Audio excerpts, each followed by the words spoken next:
Okay, I have got 4 pounds of pork here, and I'm going to cut this in half, just like that. I'm going to cut it in half. This is going to be the dish that I'm going to bake this in. I've got 2 bags here for each half. I don't think that whole thing will fit in one bag, so we'll do it in 2 bags. So this is all the ingredients I need for it.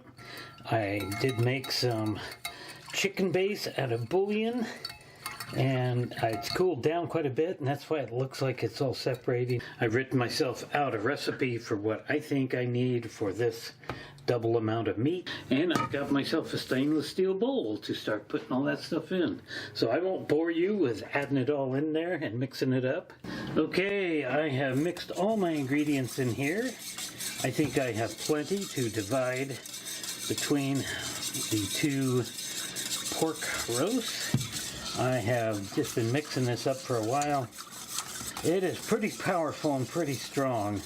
I've tasted it a few times, and it doesn't taste like it's going to be a really good dipping sauce at this point. But things should change with that tomorrow, because we're going to bake all of that in this Pyrex pot covered so it will baste the pork. So I've, of course, taken the pork out of the bags. I'm going to actually do it like this. I don't want to spoil my pot, my Pyrex. So now I'm going to attempt to equally divide this up into these bags. We'll stir it a little bit more, and then maybe I'll pour it in there and make sure those bags don't leak. All right, there we go. I successfully poured all that in there without a gigantic mess, and you can see that's almost completely covering both of those. I'm really happy about that. That's a good amount of marinade, and so far they don't look like they're leaking. But if they do, they are going to be inside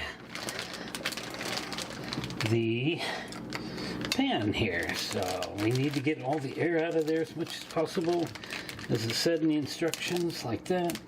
Now we'll seal that off, and they're going to sit overnight in the refrigerator just like that.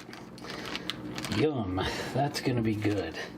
I think that's going to really make a change on that pork as it cooks, because tomorrow morning when I cook this, actually probably afternoon, I guess, I'm not sure, but when I cook this, I will just dump the whole contents in here, and I'll cover it up with saran wrap and tin foil. That way the pork will baste in there. That's the way I know how to do pork, is by basting it. So there we go. We'll just let that sit now. It's just before 1 o'clock in the afternoon, so maybe it'll be about this time tomorrow, or maybe a little bit earlier, that I will be baking this off. And that will be in 3, 2, 1. And just like that, it is the next day.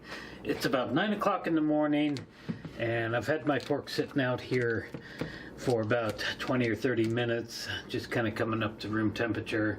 So this has been marinating for about 20 hours now, and I am ready to cook it. I've got my oven fired at about 350 degrees. It got really cold last night. It got down to 27 degrees Fahrenheit overnight. So this is the perfect time to be using my oven, because it's fairly cold in here. So now I'll go ahead and get this pork out of the bags and into the baking pan, and then we'll be ready to plop this thing in the oven for probably about an hour.